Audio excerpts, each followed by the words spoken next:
serait en faute contre la loi. Mesdames, Messieurs, bonsoir et bienvenue à notre principale édition d'information de la soirée sur la première chaîne de télévision gabonaise. Nous vous l'avons dit dans les titres, Antoine Gemesono est décédé très tôt ce matin à Paris des suites d'une maladie.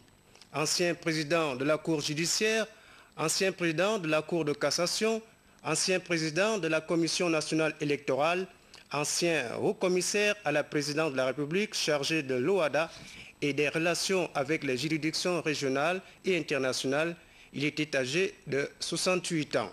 Retraité, Antoine Gemesono occupait les fonctions de membre du comité permanent du bureau politique du PDG au compte de la province du Haut-Lentem. Pour la suite de ce journal, Commission nationale de la carte professionnelle de presse, le rapport des travaux de la première session 2011 vient d'être transmis à l'autorité de régulation. C'est le vice-président de cette institution, Jean-Claude Boulanga, qui a réceptionné ce document. Le récit de Jean-Ossi Otunga. Après les récents travaux de la Commission nationale de la carte professionnelle de presse tenus du 8 au 19 avril dernier à Libreville, les commissaires viennent d'entamer par le Conseil national de la communication la phase de valorisation des principales recommandations auprès des autorités. Le geste symbolique de remise du rapport par le président de la commission, Helmut Mutinga-Boulingi, au vice-président du CNC, Jean-Claude Boulanga, obéit à une logique. L'histoire de la carte a un lien direct, un lien technique, un lien institutionnel avec le Conseil national de la communication, associé au ministère de la Communication.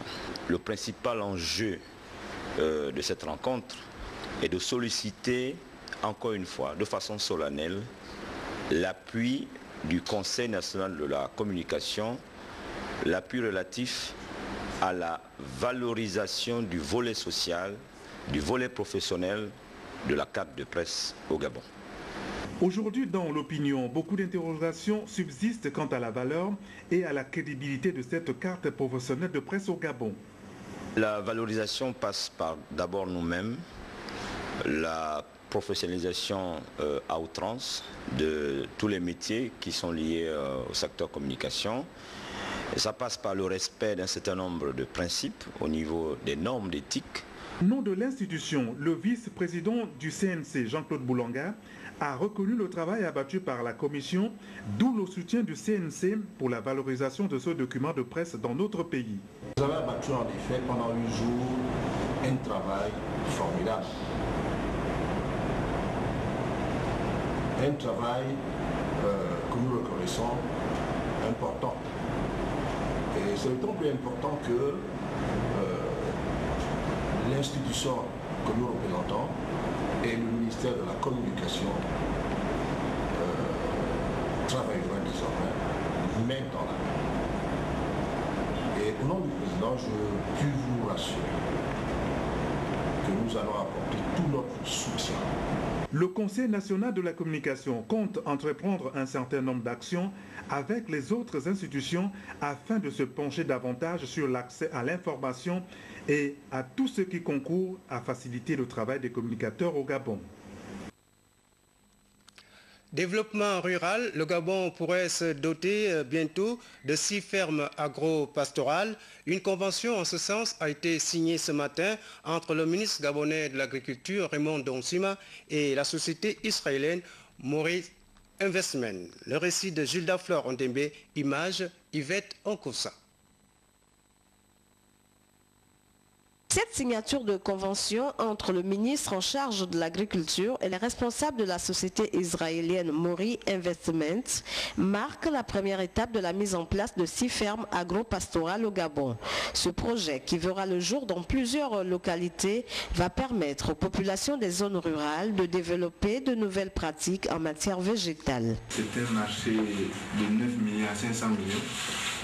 Il y a 2 semaines ou 3 semaines, lors du conseil des ministres délocalisés qui s'est tenu à Mabougou, le président de la République avait annoncé le lancement de ces fermes.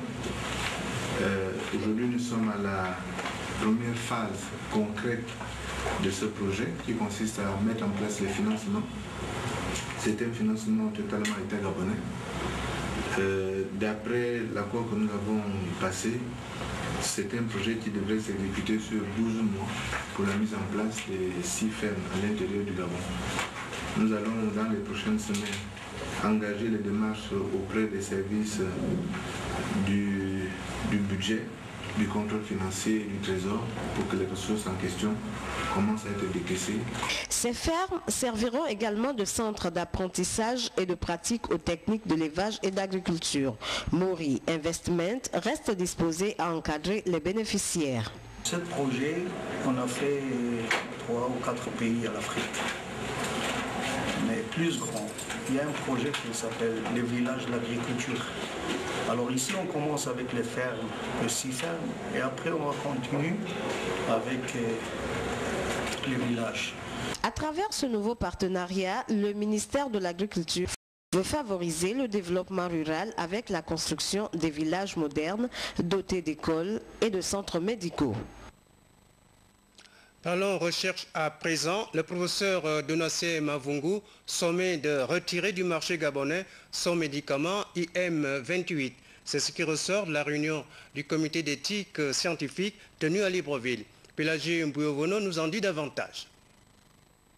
Le comité d'éthique médicale s'est réuni pour statuer sur le médicament IM28 qui semblerait-il guérir les maladies cardiovasculaires inventées par le professeur Donatien Mavungu. L'absence d'un dossier scientifique montrant que l'IM28 du professeur Mavungu a rempli le cahier de charges réglementaire, nous avons compris qu'il ne peut en aucune façon être vendu comme médicament.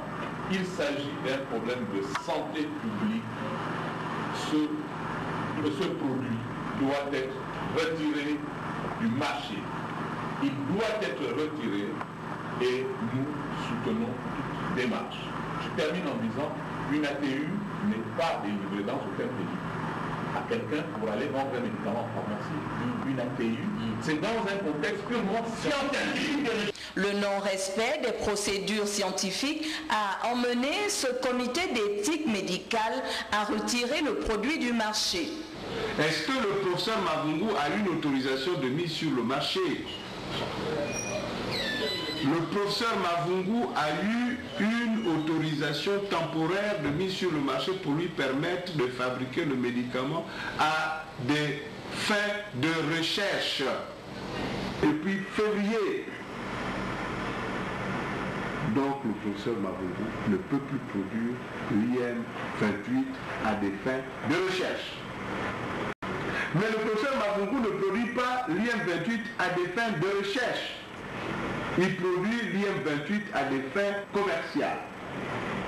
Nous ne connaissons pas les effets secondaires de l'IM28. On n'a pas encore fait la pharmacovigilance sur le l'IM28. Le professeur Mavungu est en faute vis-à-vis de la loi, a été sauvé par le comité, une commission qui s'est réunie hier, de se mettre en règle. Une décision qui a permis à l'inspecteur général de la santé de procéder à la fermeture du laboratoire de Janébori et de la pharmacie des Jardins de la Pairie qui commercialisait déjà ce médicament. Alors là, le feuilleton est bien loin d'être terminé. Restons toujours dans le domaine de la santé. Le Festival international des dames, en croisade contre les avortements clandestins en milieu scolaire, c'est par la sensibilisation et l'information sur les dangers de cette pratique que Festidam a démarré cette caravane interétablissement scolaire. Première étape, lycée national Léomba de Libreville, Annabelle Bungota et Arnaud Mengue les ont suivis jusqu'au lycée. Sur les conséquences des avortements clandestins, aux conséquences incalculables, tel est l'objectif visé par le directoire de Festidam à travers cette caravane dans les établissements scolaires de la capitale. La volonté qui anime cette association, qui œuvre dans la promotion des artistes féminins, reste celle d'améliorer les conditions de vie de la mère et de l'enfant. Les artistes réunis au sein de cet espace de partage sont avant tout les mères et sont souvent attentifs aux cris de cœur des autres. Conscient de la gravité de la situation, dont les statistiques révèlent 33% de victimes chez les jeunes filles, le ministère de la Santé s'emploie à multiplier les pistes de solutions pour éradiquer ce phénomène. Nous allons ensemble, en partenariat avec le Festival international des dames et autres partenaires au développement, cette année, mener cette campagne de sensibilisation sur les avortements clandestins. Le lancement de la caravane a été marqué par un sketch présenté par le Cercle de réflexion des étudiants en droit pour mettre en exergue les sanctions de l'avortement clandestin prévues par la loi. Nous avons tenu à montrer que l'avortement est une infraction pénale qui est prohibée, donc sanctionnée par la loi pénale gabonaise, notamment par le code pénal de 1963. Et par conséquent, interpeller les jeunes filles, on a voulu interpeller les jeunes filles afin qu'elles ne se lancent pas dans ce genre de pratiques. On a retenu que l'avortement clandestin n'est pas bon pour nous les jeunes et que les conséquences peuvent être la mort, la stérilité. Je lance vraiment un appel au niveau de la gente masculine de se mettre aussi à la place de nos jeunes sœurs et d'utiliser des préservatifs pour limiter ces dégâts dans la société. Cette campagne de sensibilisation s'étend jusqu'en juin 2011. Prochaine étape, lycée d'État Pauline Ngonju. Nous restons encore dans cet établissement scolaire. Des petits as gabonais en mathématiques spéciales du lycée national Léomba frappent aux portes des grandes écoles d'ingénieurs françaises des mines, des ponts et chaussées. Les épreuves se déroulent simultanément au Gabon et en France. Cyril Bertrand Ngaleko et Jean de Dieu Mambundu ont suivi ces jeunes pendant leur concours. Ils étaient près d'une trentaine d'étudiants inscrits en mathématiques spéciales au lycée national Léomba à prendre part au concours d'entrée dans les grandes écoles d'ingénieurs françaises les plus prestigieuses, à savoir Mines de Paris, Ponts et Chaussées, Polytechnique et E3A. Un concours qui a connu quelques déboires l'année précédente. Cette nouvelle édition laisse optimiste quant aux résultats. Par rapport aux autres années, surtout certains d'entre nous qui l'ont passé l'année passée peuvent dire que cette année quand même était mieux préparée que l'année passée, parce qu'il y avait tout un corps professoral dynamique et qui nous ont vraiment préparé à l'épreuve et tout comme ça. Bon, malgré le fait que les conditions dans lesquelles on apprend ici, on n'est pas dans les mêmes conditions et tout comme ça, mais je pense qu'on peut quand même tirer notre épingle. Et je passe tous les concours, je suis assez optimiste. Le proviseur du lycée national Léomba, en procédant à l'ouverture des épreuves, a jugé les objectifs du dit concours. Une initiative qui cadre avec la vision du chef de l'État Ali Bongo Ondimba de faire du Gabon un pays d'élite. Nous visons la réussite. Ça rentre dans la droite ligne du chef de l'État parce que non seulement le chef de l'État prône l'excellence, mais encore la création de cette école des maths sup répond évidemment à cet intérêt. Ici, nous formons évidemment dans le domaine de l'ingénierie, un domaine d'excellence dans pratiquement beaucoup de secteurs et nous pensons évidemment que ces élèves que nous formons viendront apporter un plus dans le développement de notre pays. Ce concours vient renforcer la coopération entre la France et le Gabon. Nous avons organisé avec les autorités gabonaises bien entendu et l'aide de la coopération française qui a eu jusqu'à 5 voire 6 agrégés dans ces classes prépa au tout début. On n'en a plus que 2 aujourd'hui payés par la coopération française, mais 2 autres payés par le groupe Total Gabon se sont ajoutés à l'équipe, plus bien entendu l'équipe de professeurs d'enseignants gabonais. Au sein du lycée Léomba forme, j'allais dire, une équipe d'excellence qui prépare donc ces jeunes à intégrer les grandes écoles françaises. Le concours d'entrée dans les grandes écoles d'ingénieurs françaises est ouvert à tous les étudiants en classe préparatoire en mathématiques spéciales. Alors,